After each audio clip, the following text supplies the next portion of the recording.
नमस्कार दोस्तों, मेरा नाम है विमल सिंह बालाजी। स्टडी अड्डा में आप सभी का स्वागत है। बीपीएससी टीआरई 3.0 री एग्जाम को लेकर के बायोलॉजी के अंतर्गत अलग अलग टॉपिक वाइज लगातार प्रश्नों की प्रैक्टिस करा रहे हैं। इससे पहले वाला टॉपिक नहीं देखा हो, साइड में बटन वीडियो मिल जाएगा। आज का हमारा टॉपिक है जीव जगत का वर्गीकरण, जिसके अंतर्गत अलग अलग जगत आते हैं, जैसे मोनेरा जगत है, कवक जगत है। तो ऐसे ही अलग अलग टॉपिक वाइज हम आपको जो प्रश्न है वो प्रैक्टिस कराएंगे। इससे पहले जितने भी हम करा चुके हैं टॉपिक, अच्छा खासा समय आपके पास, उनको रिवाइज कर लीजिए, उनको रट लीजिए। पेपर की डेट तो आपको ऑलरेडी हम बता चुके हैं कि 19 जुलाई से लेकर के आपका 22 जुलाई के बीच में देखने को मिलेगी, जिसमें भी अभी कोई बदलाव देखने को मिल सकता है, पर अभी की डेट के अकॉर्डिंग वही आपकी तिथि जो है वो चल रही है। तो स्टार्ट करते हैं प्रश्न नंबर 1 से। सबसे पहला टॉपिक मोनेरा जगत। मिट्टी में नाइट्रोजन का स्थिरीकरण इनमें से किसके द्वारा किया जाता है? विषाणु, प्रोटोजोआ, फंजाई या फिर जीवाणु? आंसर यहाँ पर आपका जीवाणु जो है वो सही होगा। नाइट्रोजन का स्थिरीकरण जीवाणु के द्वारा किया जाता है। लेग्यूमिनस परिवार के पौधों की जड़ों के गांठों में उपस्थित कुछ सहजीवी जीवाणु वायुमंडल से सीधे नाइट्रोजन ग्रहण करके उसको नाइट्रेट में परिणत कर देते हैं, जो कि मिट्टी में चला जाता है। पौधे मिट्टी से नाइट्रेट ग्रहण करके प्रोटीन का संश्लेषण जो है वो करते हैं। अगला क्वेश्चन है, जीवाणु की खोज किसने की थी? तो इसकी ट्रिक आपको याद होगा। जीवाणु में से कौन कौन से रोग होते हैं वो भी आपको ट्रिक से याद होना चाहिए, और खोज को लेकर के बात होगा तो आंसर यहाँ पर ल्यूवेनहॉक यहाँ पर सही होगा।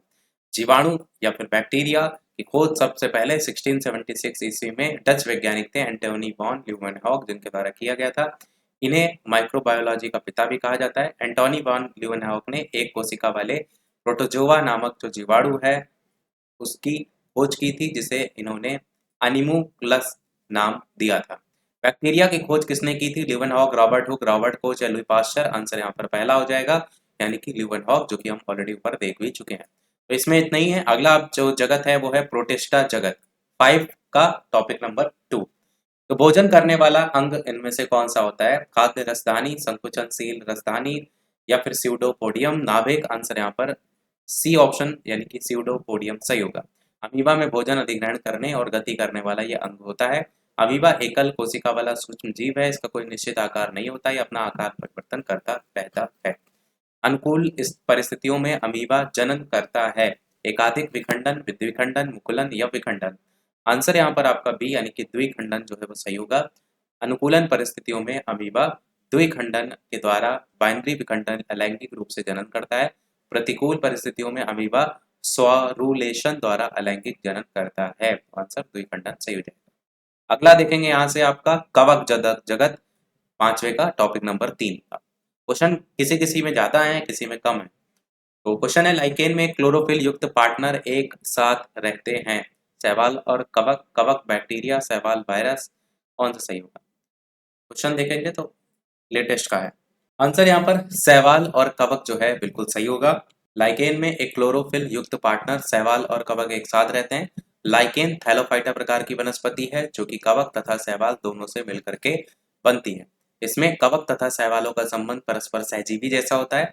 कवक जल, खनिज लवण आदि शैवाल को देता है, और शैवाल प्रकाश संश्लेषण जो है उसकी क्रिया के द्वारा कार्बोहाइड्रेट का निर्माण जो है वो कवक को देता है। कवक तथा शैवाल के बीच इस तरीके का संबंध को हेलोटिज्म जो है वो कहते हैं। सहजीवी संबंध जो है इसी को ही हम हिंदी में कहते हैं। अगला है रे फंगी इनमें से क्या है? आंसर की बात करते हैं इन सभी ऑप्शन में से, तो आंसर यहाँ पर पहला एक्टिनोमाइसेट्स सही होगा। रे कवक को जो है कहा जाता है, ये संकीर्ण कवक तंतुओं से मिलकर एक कवक जाल बनाते हैं। कवक और बैक्टीरिया दोनों के लक्षण दिखाते हैं। इनमें से स्ट्रेप्टोमाइसिन, एक्टिनोमाइसिन आदि एंटीबायोटिक्स का उत्पादन भी ये करते हैं। कवक पौधों में नहीं पाया जाता है। ऑक्सीजन, कार्बन डाइऑक्साइड, पर्णहरित, सूर्य का प्रकाश? तो कवक पौधों में पर्णहरित आपका सही हो जाएगा, जो कि नहीं पाया जाता है। कवक हरित लवक रहित सकेंद्रीय संवहन ऊतक रहित थैलोफाइटा है। कवक का अध्ययन काफी पूछा जाता है, तो माइकोलॉजी कहलाता है। पर्णहरित विहीन होने के कारण कवक अपना जो भोजन है वो स्वयं नहीं बना पाते हैं, ये विविध पोषी होते हैं। खमीर का उपयोग किसके उत्पादन में किया जाता है? चीनी, हाइड्रोक्लोरिक एसिड, शराब, सल्फ्यूरिक एसिड? कौन सा सही होगा? तो खमीर का यूज किया जाता है ऑप्शन सी, यानी कि शराब के उत्पादन के या शराब बनाने के लिए। खमीर एक प्रकार का कवक होता है। किण्वन की प्रक्रिया के माध्यम से शर्करा को कार्बन डाइऑक्साइड और अल्कोहल में परिवर्तित किया जाता है, जिससे व्यावसायिक स्तर पर शराब आदि पेय पदार्थ बनाए जाते हैं। फंगस किस प्रकार का जीव है? मृतजीवी है, मांसाहारी है, सर्वाहारी है, शाकाहारी है? आंसर की बात करेंगे तो कवक या फफूंद मृत जीवी जो है वो होते हैं, जो कि अपना भोजन स्वयं नहीं बनाते बल्कि सड़े गले मृत कार्बनिक पदार्थों से प्राप्त करते हैं। पृथ्वी पर ये अपमार्जक के रूप में भी अत्यंत उपयोगी होते हैं। फफूंदियों में पोषण की विधि होती है परजीवी, प्राणी संभोजी, स्वपोषी या मृतोपजीवी। आंसर यहाँ पर मृतोपजीवी पोषण सही हो जाएगा। फफूंद या कवक में पोषण मृतोपजीवी पोषण होता है। पर्णहरिम की अनुपस्थिति के कारण फफूंद कार्बन डाइऑक्साइड, जल कार्बन डाइऑक्साइड के द्वारा कार्बोहाइड्रेट निर्मित करने में असमर्थ होते हैं, जिसके परिणाम स्वरूप ये अपना भोजन सड़े गले मृत कार्बनिक पदार्थों से प्राप्त करते हैं। फफूंद अपमार्जक के रूप में भी काम करते हैं। कवकों के अध्ययन को माइकोलॉजी कहा जाता है और इसको कवक विज्ञान भी कहते हैं। इनमें से कौन सा बियर के फर्मेंटेशन में प्रयुक्त होता है? Penicillium, yeast, club fungi, mushroom. Answer यहाँ पर यीस्ट जो है वो सही होगा। बियर के फर्मेंटेशन के दौरान ईस्ट का यूज किया जाता है, जो कि मीठे तरल में ईस्ट के साथ किण्वन करके बियर को तैयार किया जाता है। अगला है खमीर, जिसका प्रयोग ब्रेड बनाने में किया जाता है, वो क्या होता है? बीज होता है, बैक्टीरिया होता है, पौधा होता है या फंगस होता है? आंसर यहाँ पर कुकुरमुत्ता या फंगस सही होगा। खमीर जिसका यूज ब्रेड बनाने में किया जाता है वो कुकुरमुत्ता फंगस जो है वो होता है। ईस्ट, जिसे आम बोलचाल की भाषा में खमीर भी कहा जाता है, मुख्यतः खाद्य पदार्थों में उपयोग किया जाता है। ईस्ट खाद्य पदार्थों को फुलाने में जो है वो काम में लाया जाता है।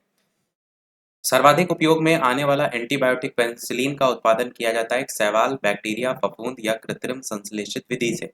आंसर यहाँ पर सी यानी कि एक फफूंद जो है वो सही हो जाएगा। पेनिसिलिन एक प्रकार की एंटीबायोटिक दवा है जो कि संक्रमण के खिलाफ प्रयोग में लाई जाती है। सबसे पहले 1928 में अलेक्जेंडर फ्लेमिंग ने एक फफूंद पेनिसिलियम नोटेटम से जो है इसे प्राप्त किया था। अब यहाँ से आपको एक अगला टॉपिक दिखाई देगा, मतलब अगला जगत जो कि है पादप जगत, पांचवे का फोर्थ नंबर टॉपिक।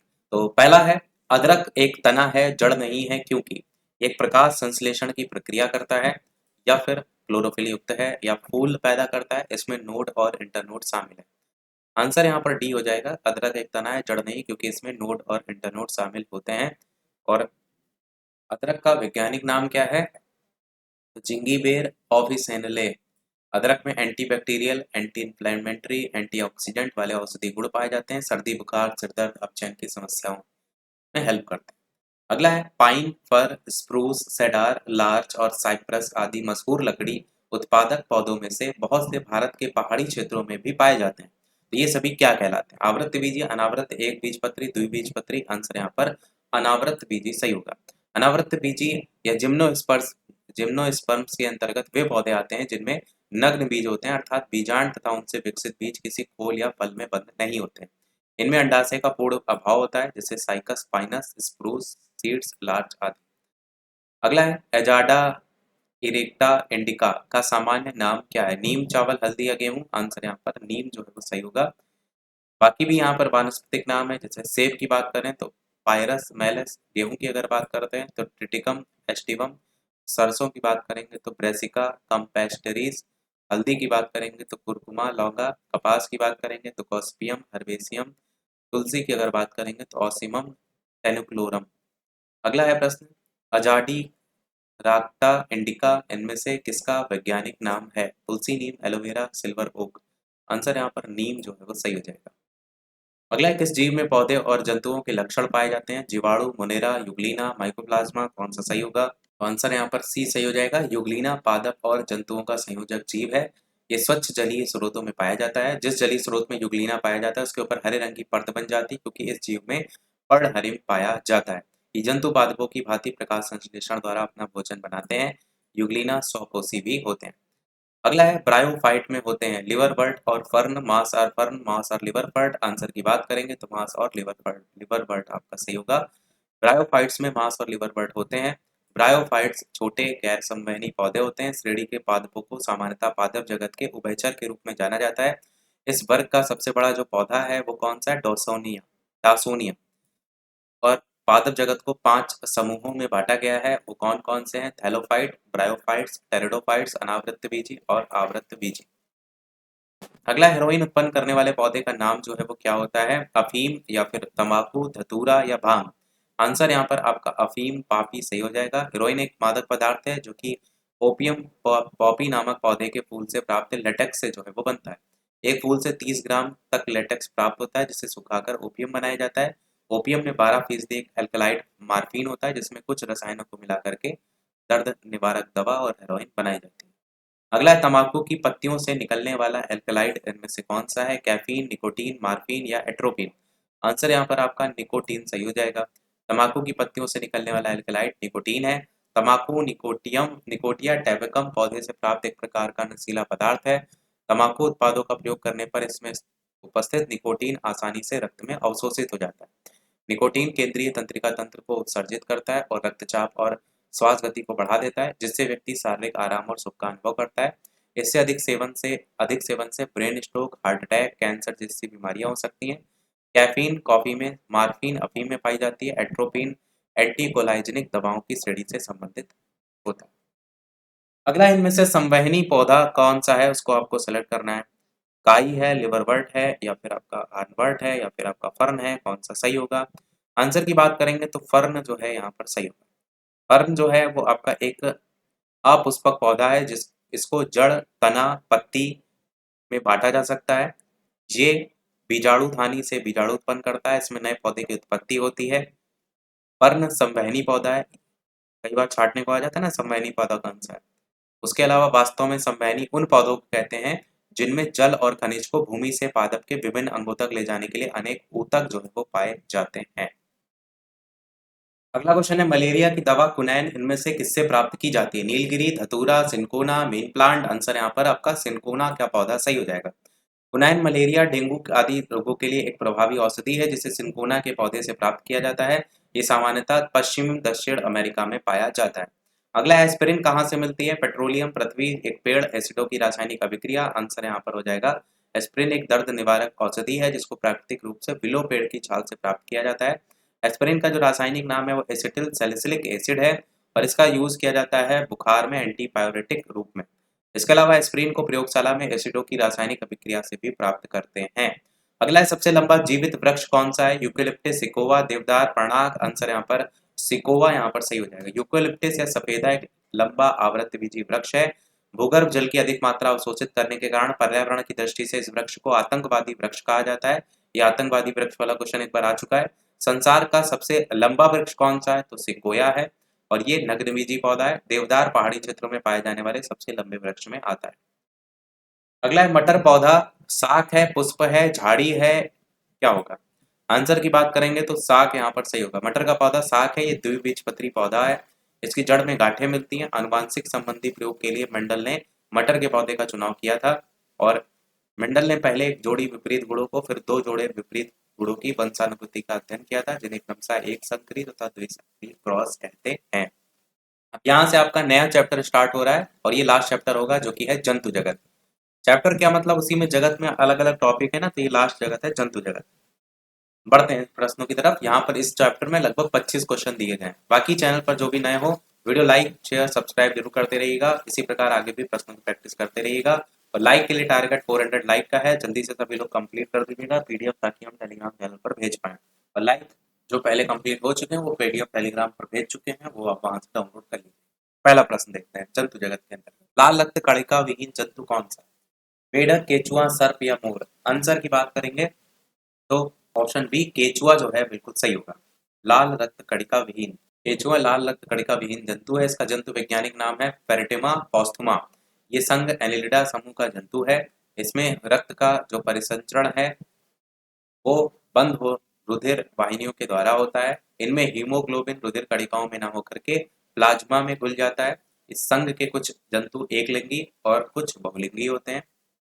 इस संघ के कुछ अन्य जंतु जैसे समुद्री चूहा, जोंक, सीपी, कृमि आदि भी हैं। अगला है कीट सांस लेते हैं। गलफड़ा, नासारंध्र, श्वासरंध्र किसका है? आंसर श्वासरंध्र सही हो जाएगा। कीट श्वासरंध्र द्वारा सांस लेते हैं। कीट आर्थ्रोपोडा संघ के अंतर्गत आते हैं। कीटों के शरीर में श्वसन के लिए विशेष अंग ट्रैकिया पाया जाता है। ट्रैकिया पारदर्शी नलिका होती है जो श्वासरंध्र के द्वारा बाहर वायुमंडल में खुलती हैं। श्वासरंध्र के द्वारा कीट वायुमंडल से गैसों का आदान प्रदान करते हैं। अगला क्रैफिस के रक्त का रंग कैसा होता है? हरा, नीला, लाल या श्वेत? आंसर हो जाएगा आपका नीला। तो क्रैफिस या झींगा मछली इसी को कहते हैं। इसमें होमोसाइनिन नामक प्रोटीन पाया जाता है जिसके ऑक्सीजन से मिलने पर रक्त का रंग नीला हो जाता है। क्योंकि ये प्रोटीन तांबा आधारित होता है इसलिए क्रैफिस के रक्त का रंग नीला होता है। अगला टेप वर्म के खंड कहलाते हैं स्कॉल, सिस्टीसर्कस या फिर प्रोग्लोटिड। इस तरीके से ऑप्शन है। आंसर आपका यही सही हो जाएगा प्रोग्लोटिड। तो टेप वार्म को हम पीताकृमि बेसिकली कहते हैं हिंदी में। इसके खंड को हम कहते हैं प्रोग्लोटेड। टेप वार्म प्राणी जगत के संघ प्लेटीहेल्मिन्थीज यानी चपटे कृमि के अंतर्गत आता है। इस संघ के प्राणी पृष्ठाधर रूप से चपटे होते हैं। इस समूह के अधिकांश प्राणी मनुष्य तथा अन्य प्राणियों में अंतःपरजीवी के रूप में पाए जाते हैं। अगला है ऑर्क्योप्टेरिक्स। जुरासिक जुरासिक वर्ग का सर्व पुरातन पक्षी है या फिर सरीसृप है जुरासिक काल का, या फिर ट्रायसिक काल का सरीसृप है, या फिर ट्रायसिक तथा जुरासिक दोनों कालों का सरीसृप। आंसर पहला हो जाएगा, जुरासिक युग का सर्व पुरातन पक्षी है। ऑर्क्योप्टेरिक्स जुरासिक युग का सबसे पुराना पक्षी है। इसकी उत्पत्ति जुरासिक काल में लगभग 40 करोड़ वर्ष पहले हुई थी। ये जीवाश्म पक्षी है। इसका जीवाश्म सबसे पहले 1861 में वैगनर नामक वैज्ञानिक ने जर्मनी के बवेरिया नामक स्थान की चट्टानों से प्राप्त किया था। आजकल ये ब्रिटिश संग्रहालय लंदन में सुरक्षित है। इसका आकार लगभग कौवे की तरह है। इसे सरीसृप और पक्षी के बीच की कड़ी भी माना जाता है, क्योंकि इनमें सरीसृप और पक्षी दोनों के लक्षण देखने को मिलते हैं। अगला इनमें से कौन सा एक सत्य उभयचर जंतु नहीं है? कछुआ, मेढक, टोड या सैलामेंडर? आंसर कछुआ सही होगा। कछुआ सत्य उभयचर जंतु नहीं है, सरीसृप श्रेणी में आता है और इसका जीवन काल बहुत लंबे समय तक होता है। उभयचर वर्ग के जानवर पानी के साथ साथ जमीन पर भी रह सकते हैं। ठंडे खून वाले जानवर होते हैं, जिस कारण ये वातावरण के अनुसार अपने शरीर के तापमान को नियंत्रित नहीं कर सकते हैं।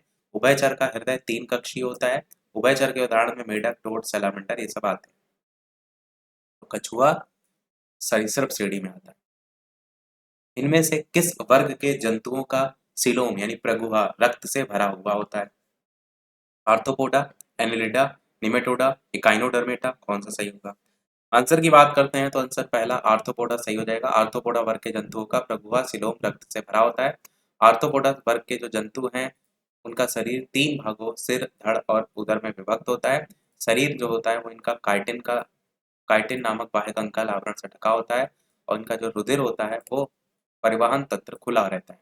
एग्जाम्पल के लिए यहाँ पर भी दिया गया है, जैसे केकड़ा, झींगा मछली, मच्छर, खटमल, ये सब आपके यहाँ पर सही हो जाएगा। अगला, इनमें से कौन सा एक ऐसा प्राणी है जिसमें रक्त नहीं होता है परंतु वह श्वसन करता है? तिलचट्टा, काकरोच, मछली, हाइड्रा, केचुआ? कौन सा सही होगा? आंसर की बात करते हैं तो आंसर यहाँ पर सी यानी कि हाइड्रा सही हो जाएगा। हाइड्रा एक ऐसा प्राणी है जिसमें रक्त नहीं होता है परंतु वो श्वसन करता है। हाइड्रा निडेरिया संघ का सूक्ष्म आकार का जलीय जीव है। इसमें लैंगिक जनन की क्षमता पाई जाती है। इस जंतु का शरीर अनेक छोटे छोटे टुकड़ों में विभक्त हो जाता है। इसका प्रत्येक भाग नए जीव में परिवर्तित हो जाता है। जनन की इस विधि को पुनर्उद्भवन कहते हैं।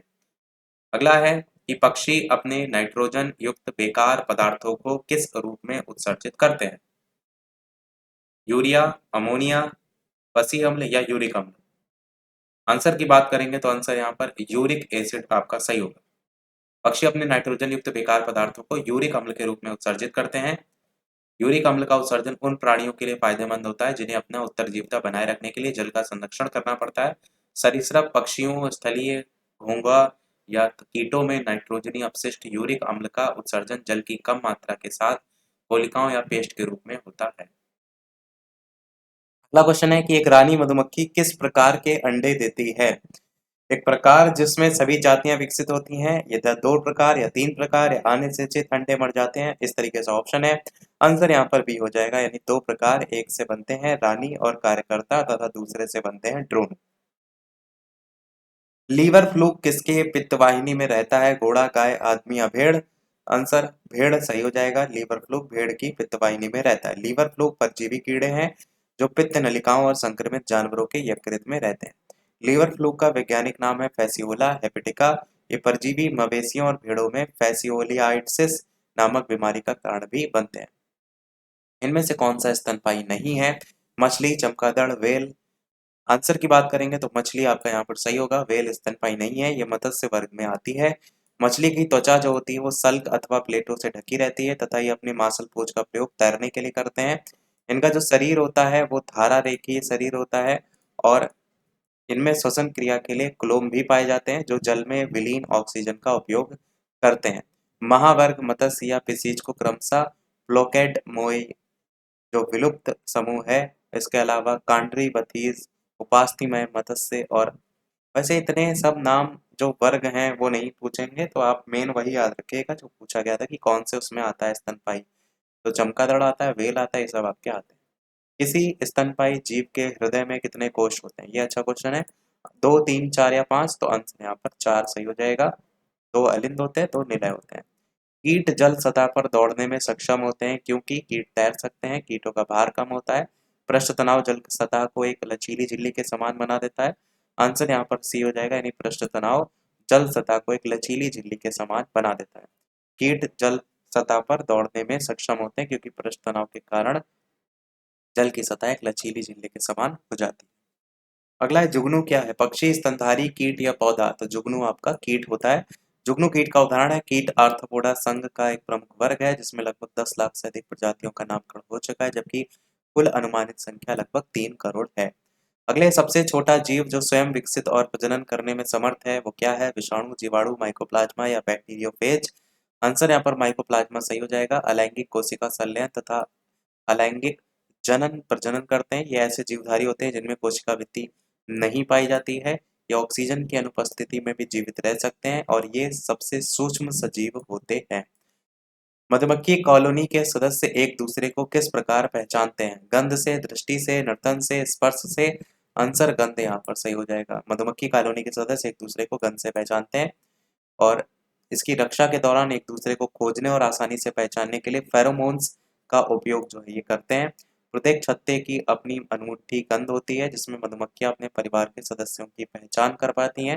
फेरोमोन्स मधुमक्खियों के बीच संवाद करने का सबसे सुविधाजनक तरीका है। हर छत्ते में एक रानी मक्खी होती है जो अंडे देती है और छत्ते में कुछ नर मक्खी भी होती हैं। छत्ते में बहुत सारे काम करने वाली मक्खियां भी होती हैं। ये दिन भर काम करती हैं।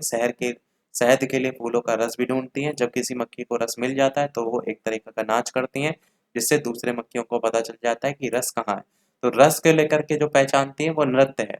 और अगर जो बात प्रश्न में पूछी गई थी वो कॉलोनी के सदस्य एक दूसरे को कैसे पहचानते हैं, तो गंध से पहचानते हैं। दीमक की आंत में सेलुलोज को पचाने के लिए इनमें से क्या होता है? प्रोटोजोआ, यीस्ट, बैक्टीरिया या शैवाल? तो प्रोटोजोआ आपका यहाँ पर सही हो जाएगा। दीमक सेलुलोज को भोजन के रूप में ग्रहण करता है किंतु उसे पचाने की क्षमता दीमक में नहीं होती। दीमक के आंत में पाया जाता है प्रोटोजोआ सेलुलोज का पाचन करता है। दीमक और प्रोटोजोआ के बीच सहभागिता का रिश्ता भी होता है, मतलब एक दूसरे को जो हेल्प करते हैं ना वो सहजीवी संबंध या सहभागिता संबंध में आता है। अगला है डॉल्फिन वर्गीकृत किए जाते हैं मत्स्य, उभयचर, सरीसृप या स्तनी में? तो आंसर स्तनधारी शब्द हो जाएगा। स्तन ग्रंथियां रखने वाले जंतु जिनसे उत्पन्न दुग्ध द्वारा इनके शिशु पोषण प्रदान प्राप्त करते हैं। ये मुख्यतः स्थलीय होते हैं, कुछ जलीय और वायवीय भी होते हैं। डॉल्फिन मनुष्य के बाद बाद सबसे बुद्धिमान जंतु मानी जाती है। यद्यपि ये मछली की तरह दिखती है परंतु ये स्तनधारी जंतु है। अगला है टीनिया सोलियम, इसको सामान्य रूप से क्या कहते हैं? Beef tapeworm, pork tapeworm, cattle या सीप? आंसर यहाँ पर पॉर्क टेपवर्म सही होगा। टीनिया सोलियम को सामान्यतः कहा जाता है और इसको सुअर मांस फीता कृमि भी कहा जाता है। ये प्लेटीहेलमिन्थीज संघ के सेस्टोडा वर्ग से संबंधित होते हैं। बीफ टेपवर्म टेनिया सागिनाटा, सीप टेपवर्म मोनिजिया एक्सपेंसा, इस तरीके से नाम। एम्फीबिया जो है क्या बताता है? बहुत तेजी से चलने वाली नाव, केवल जल में ही रह सकने वाले पशु, केवल स्थल पर ही रह सकने वाले या जल और स्थल दोनों? आंसर यहाँ पर जल और स्थल दोनों पर रह सकने वाले पशु जो है वो सही हो जाएगा। एम्फीबिया उभयचर प्राणी को जो है वो कहते हैं, जैसे मेढक, घड़ियाल आदि। डॉल्फिन इनमें से किसी एक वर्ग का उदाहरण है? Aves, mammal, fishes, amphibia? Answer mammal सही हो जाएगा। डॉल्फिन भारत की राष्ट्रीय जलीय जीव है। ये शाकाहारी स्तनधारी वर्ग की जंतु है। गंगा नदी में अधिकता में पाई जाती है जिसे स्थानीय रूप से अंधी डॉल्फिन या सुसु जो है वो कहते हैं। अगला है सबसे विशाल जीवित स्तनपायी कौन सा है? हाथी, ऊंट या नीली व्हेल? आंसर नीली व्हेल जो है वो सही हो जाएगा। सबसे विशाल, लंबाई 30 मीटर तक और वजन लगभग 200 टन दर्ज किया गया। ये वर्तमान में अस्तित्व में रहने वाले जानवरों में सबसे बड़ा जानवर है। इसका शरीर लंबा और पतला होता है। अगला है जल से बाहर निकाले जाने पर मछलियां मर जाती हैं क्योंकि उन्हें ऑक्सीजन अधिक मात्रा में प्राप्त होती है, उनका शारीरिक ताप बढ़ जाता है, ये श्वास नहीं ले पाती हैं और ये जल में नहीं चल पाती। आंसर सी वाला, कि वे श्वास नहीं ले पाती, ये आपका सही होगा। मछलियां गिल्स के द्वारा सांस लेती हैं, उनमें हमारी तरह फेफड़े नहीं होते हैं और ना ही वे हमारी तरह नाक से सांस लेती हैं। मछलियां सांस लेने के लिए मुंह में पानी लेती हैं। ये पानी गलफड़ों से होता हुआ बाहर निकल जाता है। पानी में मिली हुई ऑक्सीजन गलफड़ों की कोशिकाओं द्वारा सोख लिया जाता है और गलफड़ों में बहने वाले खून के साथ ही ऑक्सीजन में मिल जाता है, शरीर में भ्रमण करते हैं। इसी ऑक्सीजन से मछली का खून शुद्ध होता रहता है और मछलियों के सांस लेने की प्रक्रिया है वो कंप्लीट होती है। लास्ट क्वेश्चन इसके बाद देखेंगे जो टीचिंग वाले पोर्शन से आ चुके हैं उनको। इनमें से किसका प्रयोग मच्छरों के जैविक नियंत्रण के लिए किया जाता है? तेल, मरहम, डीडीटी, गैम्बूसिया। आंसर आपका यहाँ पर गैम्बूसिया जो है वो सही होगा। मच्छरों के जैविक नियंत्रण के लिए गैम्बूसिया मछली का प्रयोग किया जाता है। गैम्बूसिया मछली साफ पानी में रहती है, जल के ऊपरी सतह पर रहती है, मच्छर के लार्वा रहते हैं। मछली पानी में पैदा होने वाले मच्छर के लार्वा को खा जाती है, जिसकी वजह से मलेरिया, डेंगू आदि के मच्छर पैदा नहीं हो पाते हैं। तो जीव जगत के वर्गीकरण में क्वेश्चन आया है 69 बीपीएससी प्री 2023 में कि दुनिया के पहले पादप परागकण जिन्हें टिलिया डर्बिस कहा जाता है, इसके टिलिया डर्बी जीवाश्म हाल ही में किस देश में पाए गए थे? ग्रीस, भारत, रूस या चीन? आंसर यहाँ पर रूस जो है वो सही होगा। दुनिया के पहले पादप परागकण जिन्हें टिलिया डर्बिस कहा जाता है, इसके टिलिया डर्बी जीवाश्म रूप से खोजे गए थे और ये ईयरविंग जैसे कीड़े हैं। रूस में पाए जाने वाले नमूने के लगभग 280 मिलियन वर्ष पुराने होने का अनुमान भी लगाया गया था, वो भी यहाँ बताया गया। पादप आकारिकी के भी क्वेश्चन देख लेते हैं क्योंकि ये जो चैप्टर था वो अपने पिछले वाले वीडियो में कवर भी किया था। तो आणविक ऑक्सीजन का पत्तियों से निकलना कौन सी भौतिक क्रिया है? ये question paper 3 BPSC school teacher यानी 6 से 8 के लेवल पर पूछा गया था। विसरण, वाष्पोत्सर्जन, परासरण कौन सा सही होगा? आंसर यहाँ पर पहला हो जाएगा यानी कि विसरण। आणविक जो ऑक्सीजन है उनका पत्तियों से निकलना विसरण कहलाता है। पत्तियों में ये क्रिया प्रकाश संश्लेषण के दौरान संपन्न होती है और इस प्रक्रिया में ऑक्सीजन और ग्लूकोज अणुओं को बनाने के लिए सूर्य के प्रकाश की उपस्थिति में जल और कार्बन डाइऑक्साइड प्रतिक्रिया करते हैं।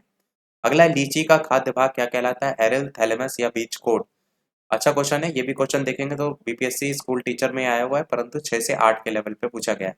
एरिल यहाँ पर सही हो जाएगा। लीची एक फल है जिसका वैज्ञानिक नाम जो है वो लीची चाइनेसिस करके है, जिसके खाने वाले भाग का नाम क्या है? एरिल है। इसे रज्जु से विकसित किया जाता है जिसे बीज डंठल के रूप में जाना भी जाता है। कुछ प्रमुख फल और उसके खाने वाले भाग हैं जैसे आम का मध्य फल भित्ति, नारियल का भ्रूण ठोस हो गया, सेब में क्या खाया जाता है? मासल, पुष्पासन। अगला क्वेश्चन और लास्ट होगा, इसके बाद एक क्वेश्चन आपसे पूछेंगे कि पौधों में प्रदीप्ति कालिता की खोज करने वाले हैं कौन है इनमें से? आंसर यहाँ पर गार्नर और एलार्ड जो है वो सही हो जाएगा। 1920 में खोज की थी। कुछ पौधों में फूल खिलने के लिए निश्चित मात्रा में प्रकाश की आवश्यकता होती है, इसे ही पौधों की प्रदीप्त कालिता जो है वो कहते हैं। और ये पौधों पर नहीं बल्कि जानवरों पर भी लागू होती है। इसके आधार पर पौधों को 3 वर्गों में भी बांटा गया है। लंबे दिन वाले पौधे, जिन पौधे को प्रकाश की अधिक आवश्यकता होती है वे पौधे अधिक लंबे दिन वाले पौधे होते हैं, जैसे मूली, पालक, चुकंदर आदि। छोटे दिन वाले पौधे, जिनको प्रकाश की कम आवश्यकता होती है, जिन्हें छोटे दिन वाले पौधे कहा जाता है, सूरजमुखी, चावल, सोयाबीन, तंबाकू। और दिन तटस्थ पौधे, वे पौधे जिनमें दिन की लंबाई की परवाह किए बिना फूल आते हैं, दिन तटस्थ पौधे कहलाते हैं, जैसे गुलाब, टमाटर, ककड़ी आदि। तो ये सारे प्रश्न समाप्त हुए। अब एक प्रश्न आपके लिए, तो ये प्रश्न आपके लिए है जिसका आंसर वीडियो के मेन कमेंट में आपको बताना है। इसके अलावा जो भी चैनल पर नए हो, वीडियो लाइक, शेयर, सब्सक्राइब सभी लोग अवश्य करते रहिएगा। प्रश्न आपके लिए, प्रकाश संश्लेषण के दौरान मुक्त गैस इनमें से कौन सी है? ऑक्सीजन है या फिर कार्बन डाइऑक्साइड है या फिर हाइड्रोजन है या फिर नाइट्रोजन है? अपना आंसर वीडियो के मेन कमेंट में बताइएगा। इसके अलावा कोई प्रश्न हो कमेंट में पूछ लीजिएगा, कोई सुझाव हो कमेंट में अवश्य बताइएगा। टेलीग्राम चैनल से नहीं जुड़े हो, बालाजी स्टडी सर्च करके जुड़ सकते हैं। आज के वीडियो में इतना ही रखते हैं, फिर मिलते हैं अगले वीडियो में कुछ नए प्रश्नों के साथ, नए टॉपिक के साथ। तब तक के लिए सभी को नमस्कार, जय हिंद।